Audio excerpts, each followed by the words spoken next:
Good evening, buenas noches, and thank you for tuning in. On behalf of all of us at the locally based, independently owned bookstore, Books and Books in Miami, Florida, and in partnership with Miami Book Fair, it's my pleasure to welcome you to a virtual evening with Dariel Suarez to discuss his new novel, The Playwright's House, published by our friends at Red Hen Press. Dariel Suarez was born and raised in Havana, Cuba, and immigrated to the U.S. in 1997 at age 14. He's the author of the novel The Playwright's House and the story collection A Kind of Solitude, winner of the 2017 Spokane Prize for Short Fiction, the 2019 International Latino Book Award for Best Collection of Short Stories, and a Mass Book Award Must Read. Dariel is an inaugural City of Boston Artist Fellow and the Education Director at Grub Street, the country's largest independent creative writing center. To moderate this evening's conversation, we're joined by the wonderful Laura Vandenberg.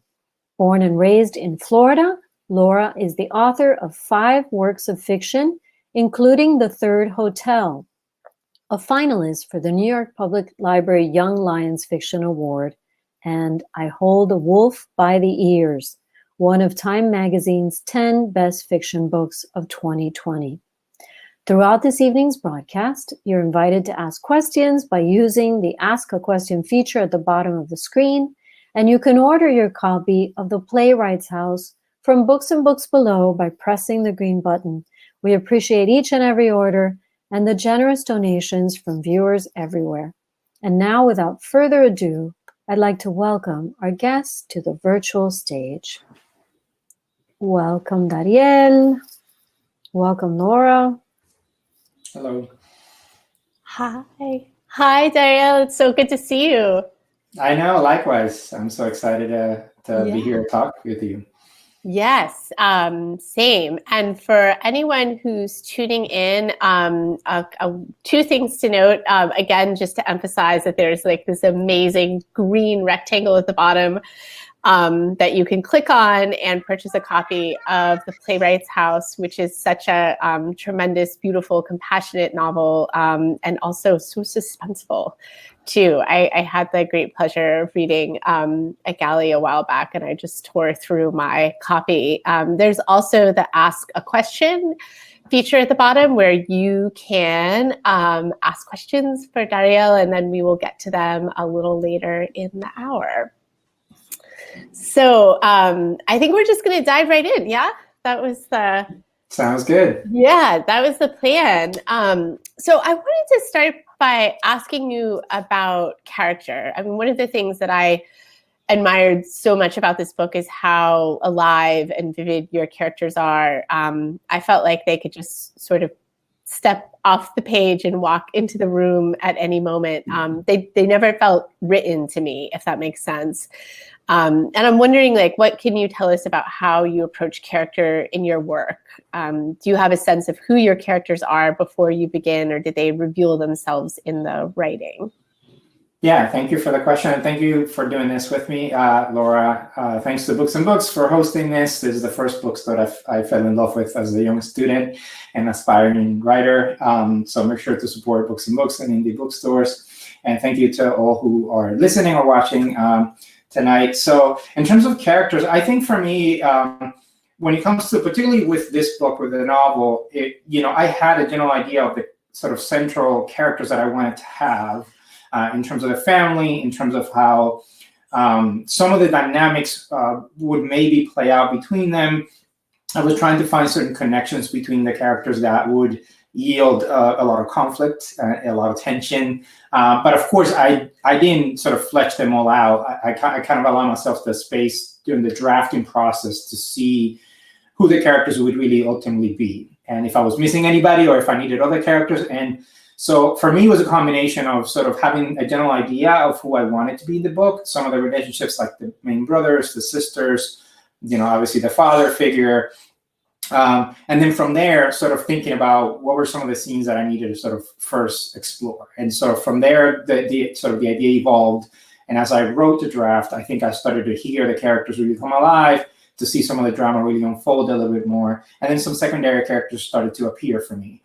people that needed to be in the book to help, inform certain moments, certain scenes, people who needed to come back in the book. So I think it was just a process of exploration, some planning for sure, but with characters specifically, I think I actually planned my plots a lot more in terms of what should happen.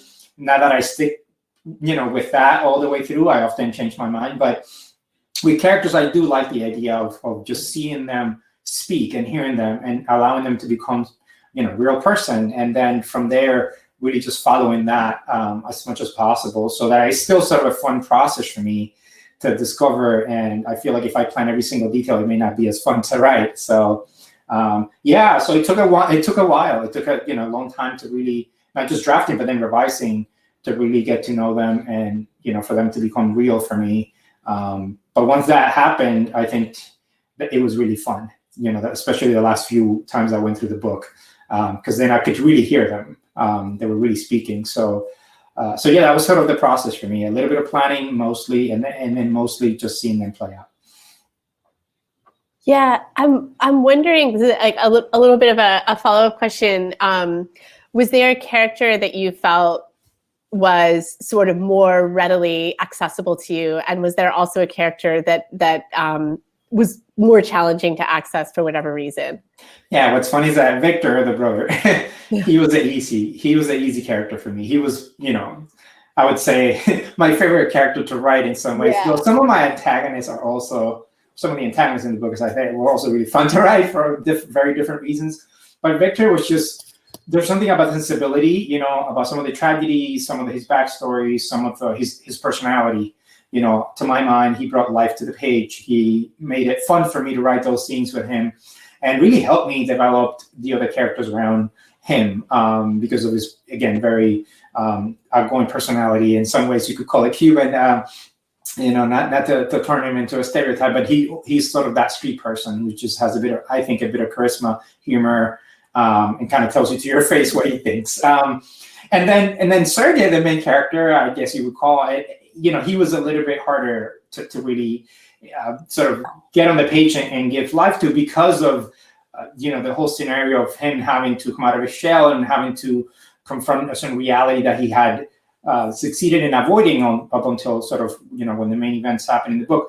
He was a little bit harder to really unfold and to see his personality come alive. He had to be stubborn at times. He had to be not as charismatic at times. He had to be not necessarily passive. I don't think he's ever passive, but sort of do a lot of wondering and sort of, about the stakes for him. And so he was someone who actually took me a while to feel like he was coming alive for me, where there was space for redemption. There was space for him to come to terms with things and finally confront and then generally talk to Victor and everyone around him, and Annabelle and all the other characters. So I would say Victor felt like the easier character to write and the fun character to write. Sergey took me several drafts, I think, to really feel like a reader will stick with him, basically, because I felt like Victor was going to steal the spotlight often, and I didn't want the reader to feel like Sergey was just actually like it should have been inverted. He should have been the secondary character. So.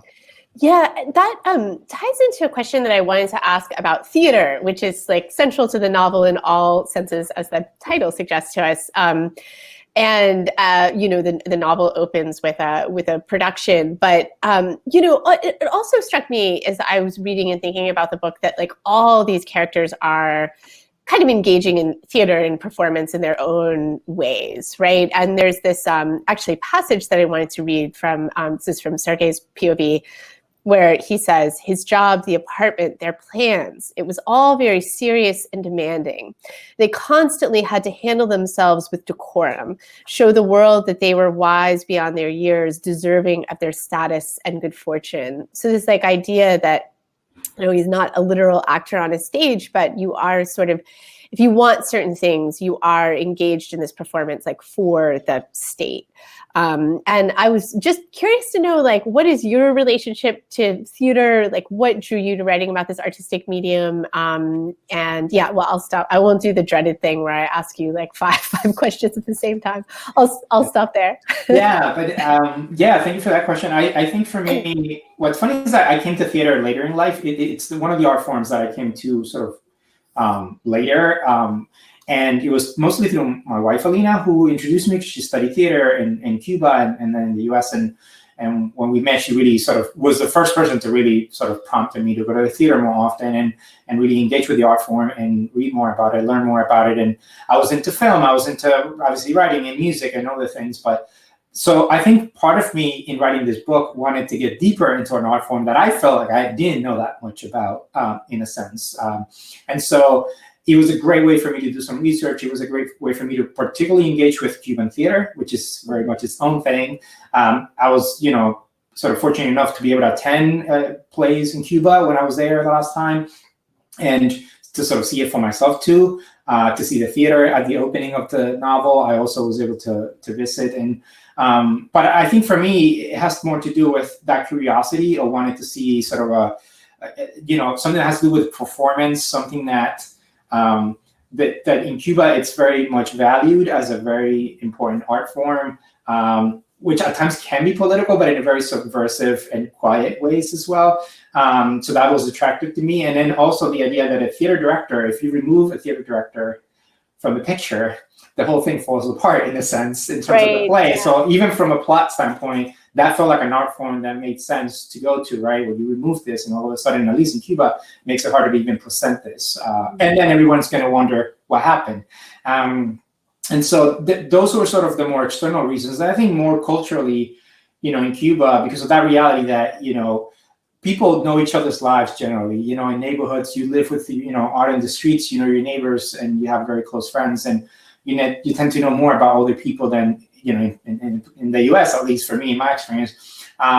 There's also the idea that you also perform a lot, because, whether it's because you're embarrassed or whether it's because you want to pretend to be someone else, or there's the idea of having to perform. And then there's the idea of having to perform for the state, if you're an artist. And so in theater, you have to perform for an audience, but also you have to keep in mind how the state is going to perceive your work and how they're going to interpret your work, and whether that's going to lead to any kind of problems. And if you want to touch anything remotely political or social, you have to be mindful of that as you're making it public. So anyway, I think there were just all those kind of reasons combined for me to decide the theater was an important thing to show. And then the other characters, even if they're not related to the art form, as you said, Laura, like they're performing in their own lives, in their own way, because this is one of the ways in which you try to get ahead, in Cuba. Right. So yeah, it was some of it felt a little bit difficult because it was just something a lot newer in terms of the art form for me. Mm-hmm.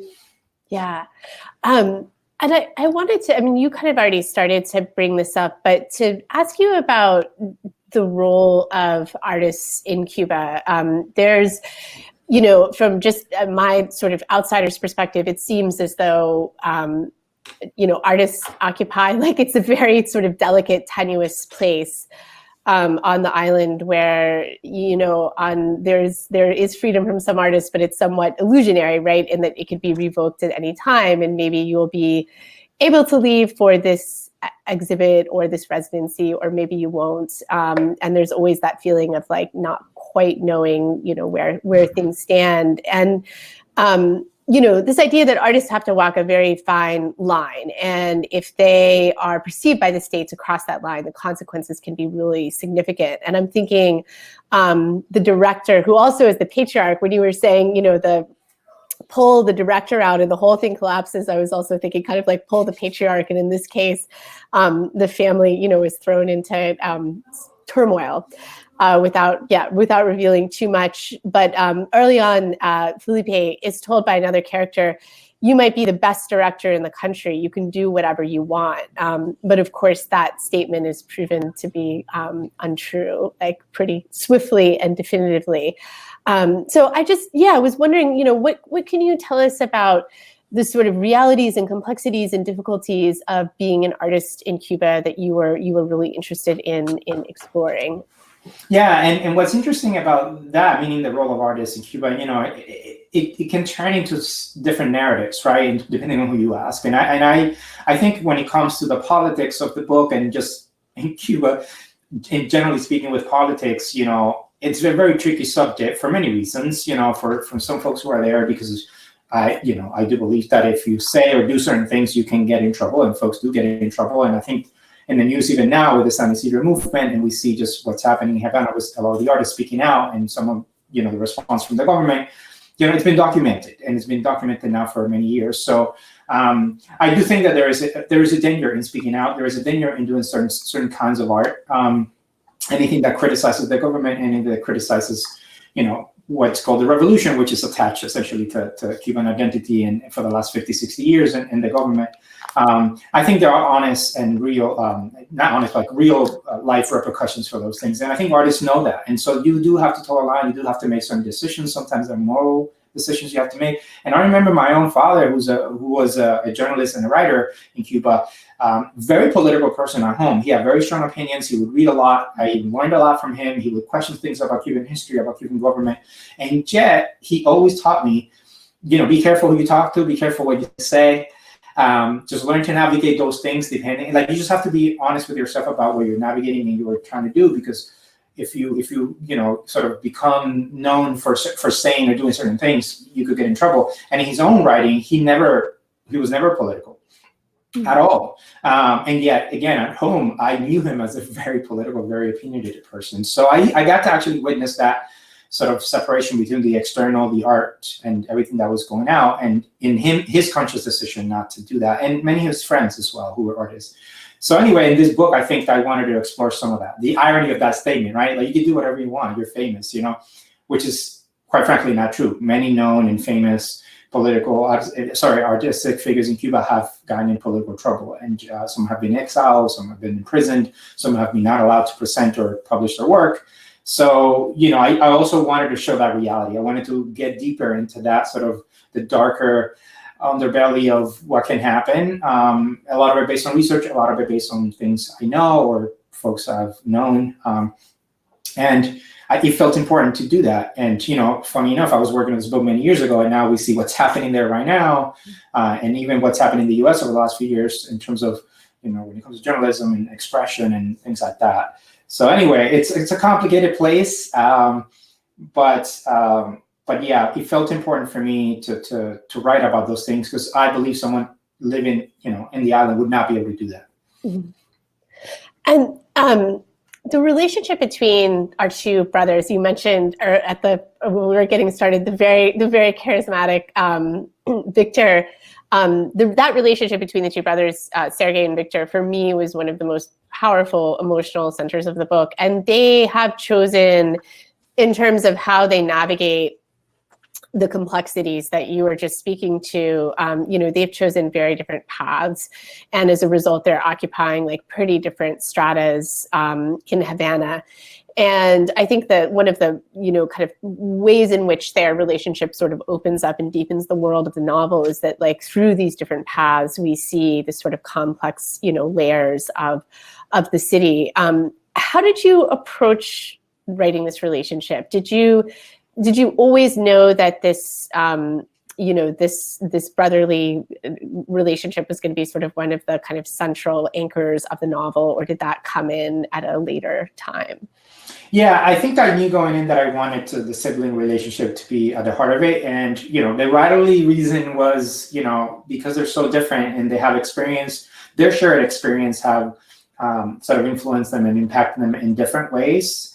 There is inherent tension in that. And I felt like there was a lot of things that I could explore from their past, and also obviously their present, being forced to work together to figure out and then try to help their fathers. So that was sort of like the more practical reason to have that relationship. But more deeply, it also felt like a way to show an audience that Cuba is not a monolith. That, I think that there are so many stereotypes, I think, for any culture or country about what it is and how people are and how lives happen. And I wanted to explore class, and I wanted to explore cultural differences within, depending on the neighborhood that you live, depending on the type of person or the type of job you have, much like in a lot of different countries. And so that was another way for me to show the different layers of culture and how you could be brothers and still have lives that are very different, perspectives that are very different, and show a little bit of that class difference that exists, and how Sergey at some point starts to feel like he's lost touch, with what to him it's quote unquote the real Cuba, which is Victor's, and then of course Victor's perspective, it's Sergey has, the things that many of us would love to have, or aspire to have. So I think that I wanted to explore some of the, quite frankly, some of the contradictions and the hubris behind a lot of that, but also a lot of the nobility and a lot of the sort of sincerity of, being honest with yourself about what life is like in Cuba and where you stand. So a lot of the questions that I wanted to explore, I felt like these two brothers were the best vehicles to do that. Obviously, there are many other characters who also do that. I mean, the sisters, Annabelle and Alida, I feel like both of them also have a lot of that tension, a lot of questions about their relationship with Cuba. But yeah, I wanted to really show class. I wanted to show differences in culture and neighborhoods to sort of break away from some of the generalizations, the stereotypes, and these ideas that everybody essentially is the same, in this place. So yeah, and I'm glad I did, honestly, because I started to get deeper into a lot of things that I hadn't even planned for. And, I ended up exploring certain neighborhoods and certain things way beyond what I even expected. Yeah, that leads me to a question about research. I mean, I thought the evocation of Havana in the novel for me was just magnificent. I mean, I think that layeredness that you're speaking to, this idea of sort of world stacked upon world, came through really powerfully, and that multifacetedness. And I started thinking, I don't know if you by chance have read Alexander Chee's book, How to Write an Autobiographical Novel, but there's this, either way, it's I could recap.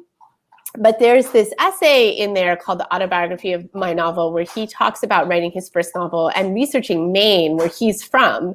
And there's just a line in there where he talks about how sometimes, it's just as necessary to research the places that we've lived in, or the places where we have kind of made experiential contact, as it is the places that we maybe haven't made that experiential contact. And you were born in Havana, so you have that lived experience to draw from. Yet from reading interviews with you about this novel, it also sounds like you did quite a bit of research. And I think that for me, that is an interesting dynamic, right? To research a place where you have lived. And it can be like a really rich and interesting. I'm sort of in the middle of that in Florida myself in my own way. So it's sort of a fascinating process. And I'm wondering if you could just share, like, what was your research process like? What were the different stages? How did you approach that piece? Yeah, it was interesting because I in the middle of doing that, meaning the research, right? I'm researching my home country and my home city, and I grew up there. I was 14 when I left, so I have very vivid memories of many neighborhoods and many areas. I have family throughout the city, and I was old enough that when I left, I had already started with some friends exploring the city on my own. So I had some perspective there, but of course it's from the 1990s, and then I did not go back to Cuba for many years. And then I would read about it. I would obviously see family members who would come visit. Then I got to go back more recently, and it was interesting in the writing of that book, realizing I have to do so much research. I mean, there's so many details, not just about the neighborhoods, not just about even the neighborhood where I grew up in, but what it means to be a lawyer in Cuba, what it means to work at a certain government job, and I had to really research all of those different layers and how they attach to the culture and the places. And it's funny how I discovered so many things about places that I thought I knew. And I interviewed family members and friends who lived there for a lot longer. But I think the research was completely necessary to really allow me to see the country at a different level, different layer. And because of that order, meaning I had memory, then interviewing folks, and got to do some research, then I got to go, and I got to see it for myself, and then I got to come back to the book and revise one last time. It was sort of interesting to see how many things I, quote unquote, had gotten right, and how many little details I had missed that you had to see in person.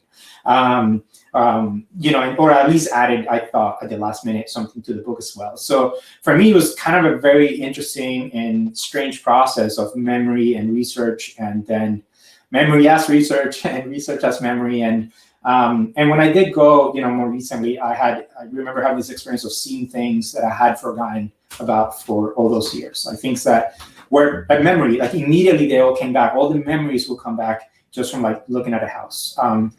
but I did not remember the house, for a long time. So anyway, I think for me, it was this wonderful, weird experience of, doing what I needed to do for the book, but also for myself to feel very immersed. And it was at times kind of emotional and psychologically sort of complex for me to engage with some of that, because then questions of identity come up and questions of who am I? Should I be writing this? Those things did creep up a little bit in the process.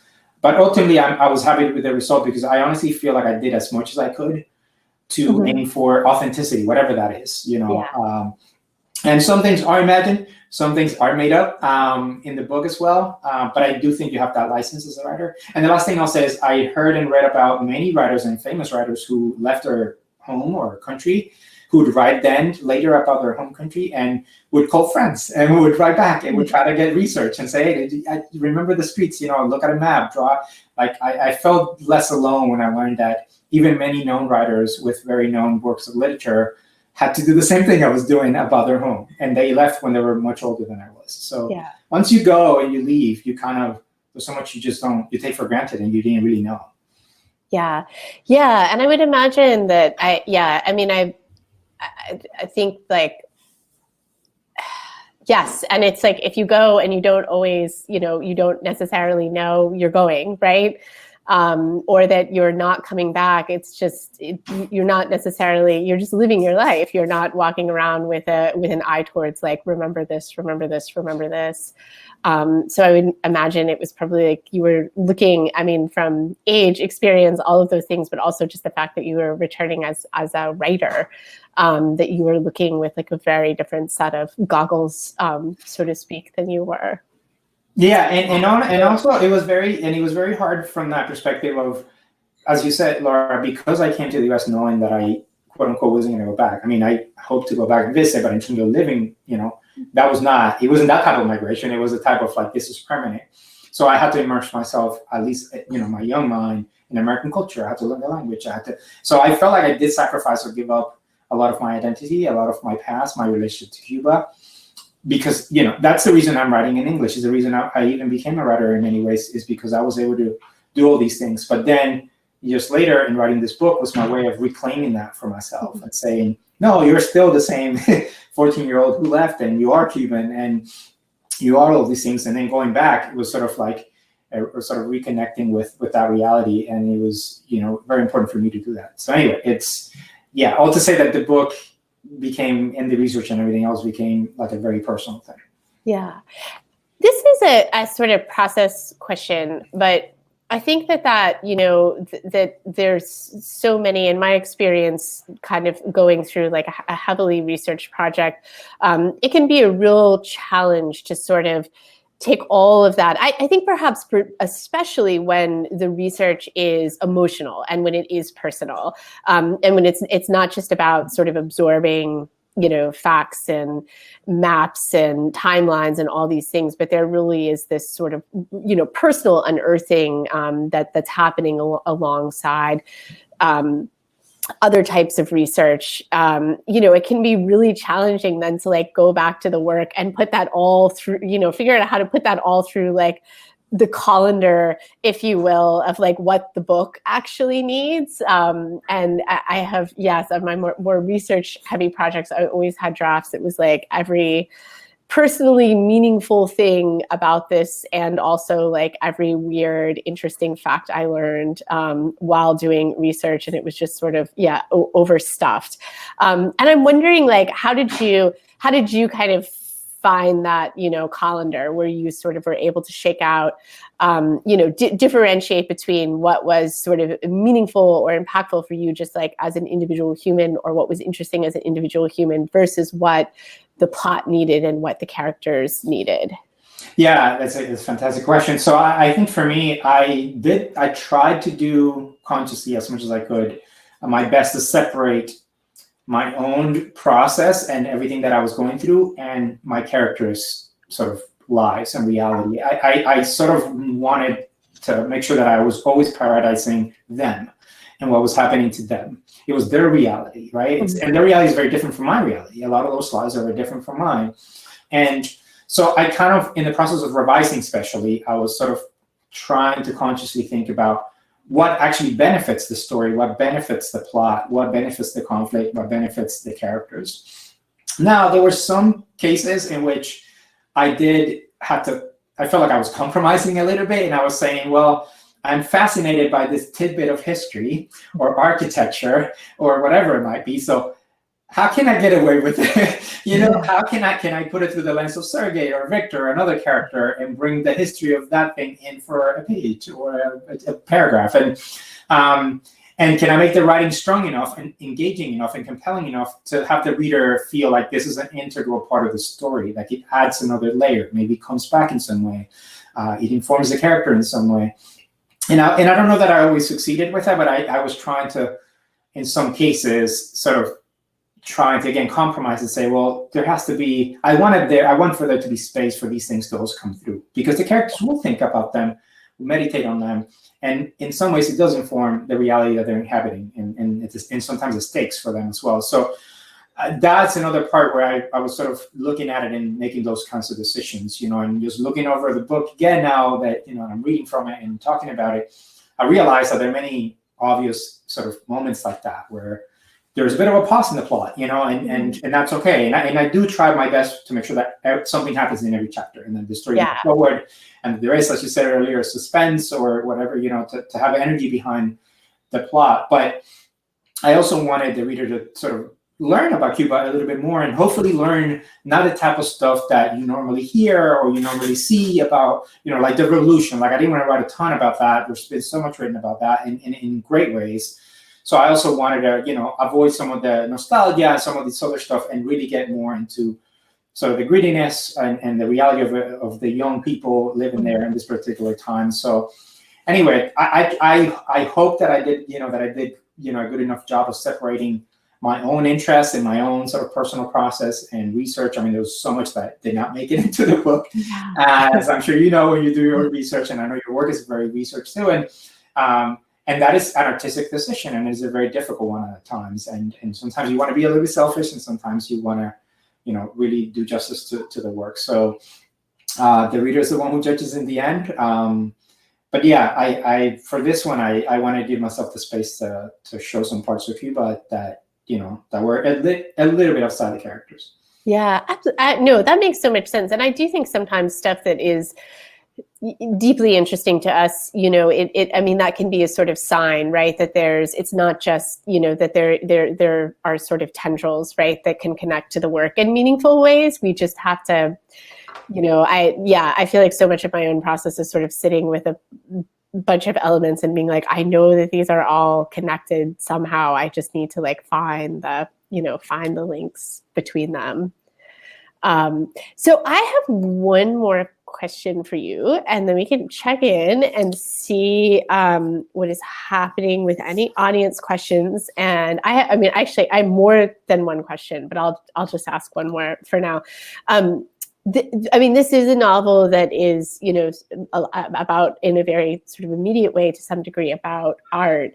And I'm always so interested in reading a book and then learning about sort of what the writer was being influenced by while they were working on it. So I would love to know what works of literature or works of art in other mediums were you sort of compelled by or influenced by or held by while you were working on this book?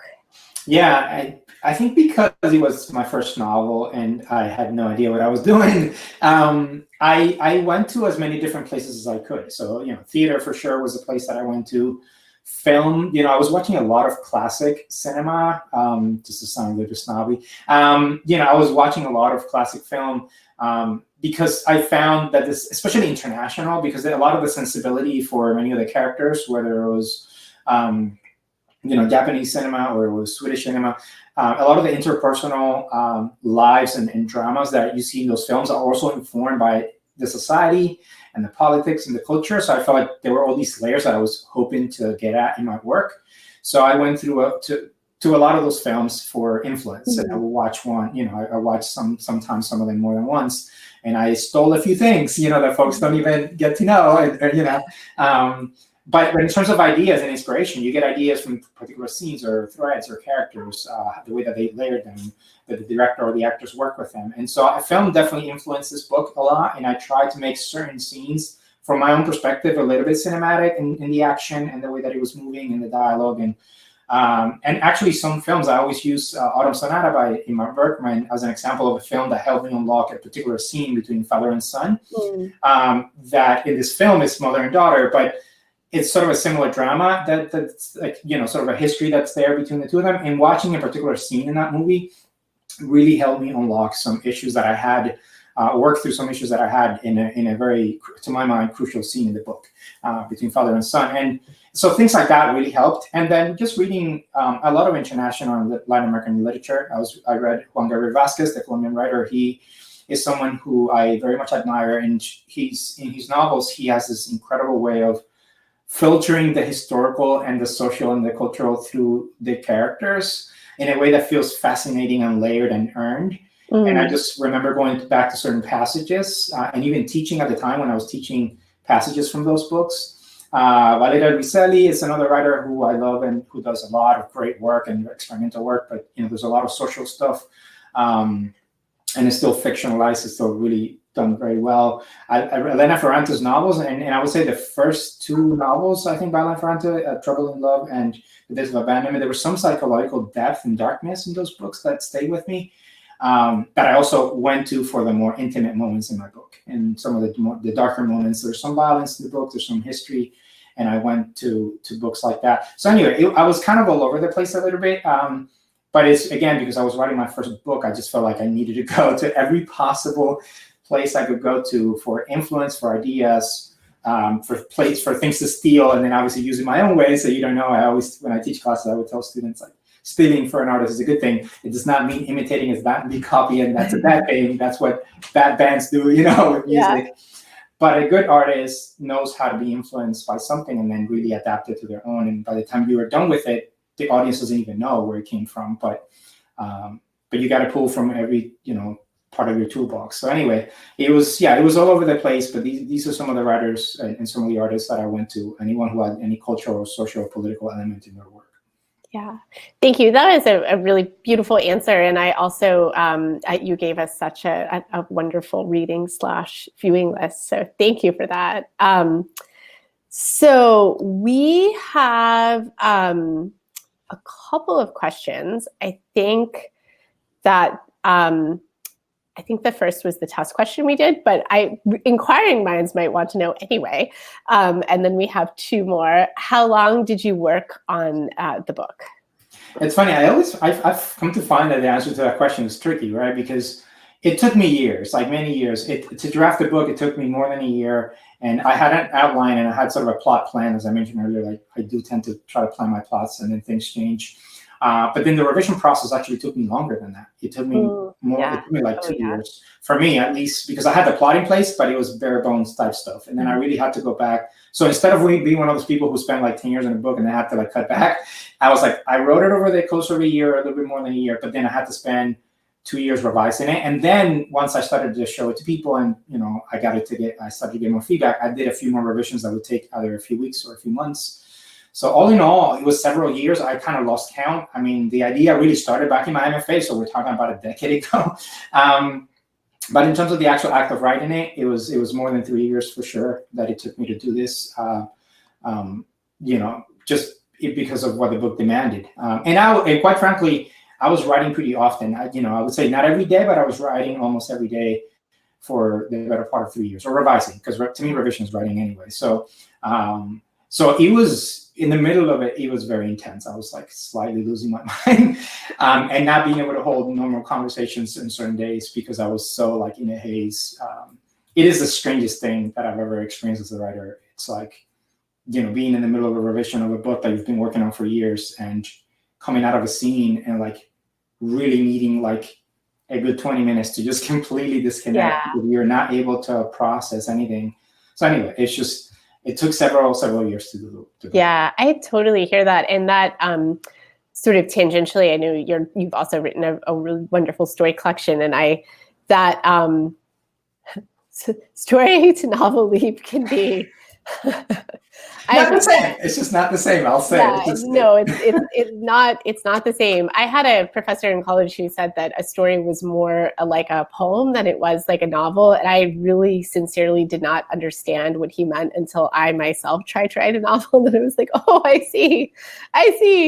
But yeah, that it's the like there's a the endurance element is really, and of course there are beautiful things about that, you know, like the really deep relationship a writer can form with a book and the characters, and you're speaking to that. I love that feeling of immersion, and that feeling of sort of like you know, to the time can just sort of slide past in this otherworldly way. But yeah, it's a very different kind of process. Okay, so continuing on with the question, the next one is asking if we can both share with us what life has been like for the last year during this strange time. So I will let you go first. Yeah, I mean, life has been, it's been intense at times, and obviously because, you know, we were all cooped up and there was an uncertainty at times. There's COVID, and then there's the politics, and there's, you know, there's the social stuff that happened. I mean, there was a lot. The last year and a half has been incredibly intense, and I think looking back, we'll really remember this as a crucial moment in history in this country, at least. So on that level, you know, it was very intense and very emotional at times and very difficult. On the more personal level, you know, I have my daughter now who's 3, and I got to spend so much time, pretty much every day with her, you know, several hours a day. And I got to see her grow at this very crucial time in her life. And that's been a bit of a gift. And I got to rediscover my love for music, which I always said my first love was actually music. Writing came a little bit later. And I've been able to sort of start writing music again, playing more music than usual. And that's been sort of a nice thing for me. It was not just therapy, but actually it's also a mode of expression that I now want to really explore long term, because I was doing that when I was younger. So that's sort of been an accident that I didn't plan for. Watching so many YouTube videos, I felt like I learned more about guitar over the last year than I did, you know, all the previous years that I played an instrument. So that's also sort of quirky thing that happened for me. That's been emotionally good for me. And then I got to write, but not as much as I would have liked, just because of everything that was happening, because of everything, you know, home, work, you know, I have a full-time job, I have family. So I've been working on another book, and we could talk a little bit about that later, but it's been a slow process, and it's been sort of a slightly inconsistent process. Now is that I'm starting to get the energy to really get back into finishing that book. So I'm excited about that prospect, you know, after all the book events and everything. Yeah. Oh gosh. Yeah. I would say, I mean, I think in a broad sense, at least, some similarities for me, in that it's been intense, you know, I think grief-filled at times. My husband and I were living in Austin, Texas in early 2020, and we were supposed to be there for the semester. And then COVID happened, and we decided to come to Florida, Central Florida, where I am from. But I haven't lived in Florida since I was 22. And that was a very long time ago when I was 22. And I was sort of thinking, you know, you can tell who is the optimist in our relationship. I'm like, all of this will be over in a few weeks, I'm sure. And my husband was like, we're packing the car. Our world is changing forever in real time. Like this, you know, he absolutely had the vision. So I was sort of psychologically prepared to come home for a short period of time, and I am in fact still here. And so we've been here for almost a year and a half, teaching remotely, and we will leave eventually, but not just yet. And it's been all the things, you know. It's been a really, I mean, I think I'm probably forever altered by this unexpected return home. I'm certainly making work that I would not have made had this not happened. At times it's been difficult, painful, amazing, profound. But that feeling of coming back to a place but also have been away for so long, and sort of relearning it under very intense, circumstances. It's been, it is a year that I will never, ever forget. All right. So, and this is a question about your research trips to Cuba. Did you have any issues visiting Cuba or staying there? Do they know you are a writer?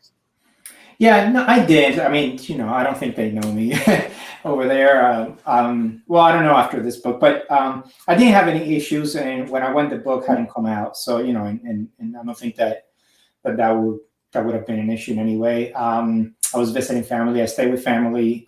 So I felt pretty safe and free. So being able to go back. And this was right when, around the time when, Obama had sort of opened things with Cuba. So in many ways, I kind of caught Havana at a time where businesses were opening up, and there was a lot of, it felt more hopeful than when I left. I mean, I left in the middle of the special period and the economic crisis, and it was pretty dark at that time, and it remained dark for a few years after I left. And I mean, it's in some ways, some Cubans will tell you it's always been dark, but it was pretty rough. And I think when I came back, there was a bit of a sense of hope, even among friends and family who were still there. Some skepticism for sure, because in Cuba there's always that layer of skepticism. But so that's what I experienced when I was there mostly, which was that curiosity of comparing from when I left and how it was now. And I didn't think that it would be an issue for me to visit. I still hope it won't be, but that part I really can't control. I want to go back. I want to show my daughter Cuba. So that's going to happen in the next couple of years, and we'll see what happens. But I don't know. These days, it's a little bit hard to predict what they know, what they don't know, what they care about, what they don't care about. I mean, the government. So who knows? But I'll go back until they don't let me. I mean, that's sort of my attitude. I know that I really can't read there for my work, especially not this book. But I hope to one day. But yeah, it was fine the last time I was there. Who knows in a year or two when I made my way down again. All right, we have two more. What are your hopes for the book, and what will you or are you working on next? Yeah, my hopes for the book, it's already playing out, I think, which is I hope that the responses I've gotten from readers and friends and everyone who's read the book, and and it's been very overwhelming in a great way to hear from both friends and strangers about the book. I feel like it's resonated with a lot of people. It's resonated with a lot of Cubans living in the U.S. who've written to me, folks I never knew or didn't know, who said that they could see themselves in the book, or they could really remember things from the book, or that it's felt authentic to them, that they're grateful for the details and the layers and the nuance and the perspective that's there. And these are their words, not mine, and it's been really wonderful to see that, because that was something that I worried about, how Cubans are going to read this book. And in many ways, I wrote it for them and to them. And so that's been really, really cool. But also just in general, folks really picking up on the sibling relationships throughout the book has been really nice to see how much family has really meant for them in terms of the story, and has helped anchor the narrative, which I was hoping. And my hope is that folks can get a different picture of Cuba, or a layer picture of Cuba that they maybe didn't have before. And if they did, then maybe there will be things there that will prompt a dialogue or conversation. So that's sort of my main hope, honestly. It's just to say, here's a book that it's maybe a little bit different for some of the literature you've read about Cuba or about the revolution or exile or things like that. And then for the next thing, so I decided to write a book set in South Florida. So, and because I lived in Miami many years, and it's a book that I would say it's a multicultural novel. Main character's Cuban, but the rest of the characters are not. And it deals with human trafficking and migration and immigrant trauma, sort of like the promises of the American dream that are pretty quickly broken. And, I'm still sort of, as I'm working on it and writing it, and I have a sort of, again, a vision and a plot, I have a very detailed outline and kind of know where I'm going, but sort of seeing what comes out in the writing. and it feels very challenging in different ways because it's not a Cuban novel. It's a multicultural novel. It's an American novel in some ways, and it's even the point of view is first person versus third in my first book. So I don't know, I didn't want to make it easy for myself. With the next one, I do want to write more about Cuba, and I have 2 more books that I have very concrete ideas for that are going to be set in Cuba. But this one, I needed to get that South Florida book out of me, and I feel like that's what I'm working on right now. And more genre-wise, I'm starting to explore a little bit. I mean, people have described this book as a thriller, which is kind of surprising to me. But I'm sort of intrigued by the idea of suspense and noir and mystery and thriller. I mean, these are some of my favorite genres to watch in film and to sometimes read. My favorite literary writers, I would say, have those kinds of elements. And in Latin American literature, that line is really blurred and not separated. You know, in terms of genre, I feel like that's a very American, like market-driven way of thinking about, which I get, but you know. But anyway, for these next book and the ones after, I really want to sort of, I think it will continue to be literary, whatever that means, but to dive a little bit more consciously and proactively deeper into these genre elements, because I feel like they're just very fun to write, and they actually open up the doors to a lot of things, you know, plot-wise and character-wise, that maybe a literary novel, you know, that tries to just be literary, whatever that means again, maybe doesn't allow you to do. Mm-hmm. Yeah, it's that investigation, I think, right? Like the investigation can be so magical, and it can, you know, that way it can draw characters like deeper into a like physical, tangible mystery, and also like sort of deeper into the more ineffable mysteries at the same time. I can't wait for those future books. All of that work to come sounds I need some time. Incredible. Okay, I'll wait. I will wait. I'll wait a little bit. I think I know we're getting close to 8, so this might be a good question to end with, since you had brought up rediscovering your love of music in the pandemic. Can you offer us a playlist for the Playwrights House? Wow, see, I should have planned for this. But so the things that come to mind are 3 things. One is the music that I actually listened to the most while writing this book. Was mostly instrumental and sort of movie soundtrack type music, which I think a lot of writers actually listen to, I've come to find. And in particular, this Italian composer, contemporary composer, Ludovico, I don't know how to pronounce exactly the last name, but I believe it's Ludovico Einaudi. And he did the soundtrack for the film The Untouchables, which is a French film that came out some years ago. It's a comedy drama film that was huge in Europe. And I love, and I recommend it to a lot of friends here when it came out. And the soundtrack for that film is, I think, almost entirely done by this composer. And I love the soundtrack. I remember that was one of the things that stuck with me after I watched the film, and I've watched it now a couple more times. So anyway, I've listened to pretty much this guy's entire catalog. So I recommend that, and it really helped me put myself in a frame of mind to write some of the more emotional scenes in this book. Secondly, the Cuban rap group Orichas.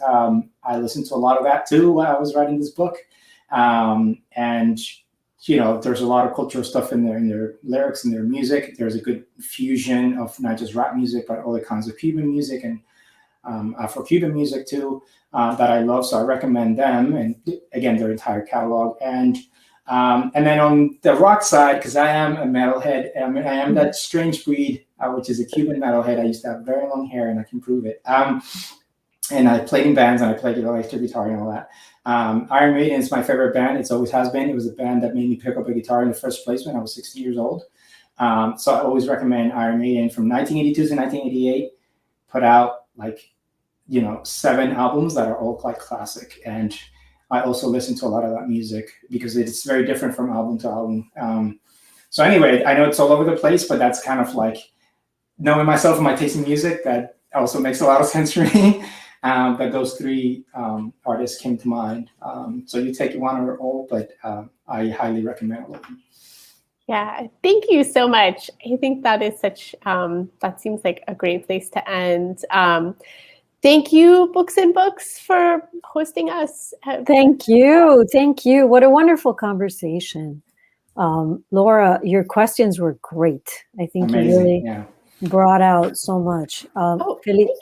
Felicidades. Felicidades. Gracias, muchas gracias. Thank you so much for joining us tonight in our little virtual space that we've created. I hope the next time we see each other, it's going to be in person in Miami. No excuses, you know, For sure. you're, especially you, Laura, you're in Florida. I know. I need to So- come down and You need to come down and say hi at some point. So thanks again to everyone watching. Remember, you can order your copy of The Playwright's House by just use the green button at the bottom of the screen, please. And if you're in Miami and you want to come by one of our stores, we have it there as well. So thank you. And stay safe, be well. Congratulations. Thank you. Thank you, everyone. Thank you, Books and Laura. Bye. Thank Bye. you. Congrats. Bye, everyone.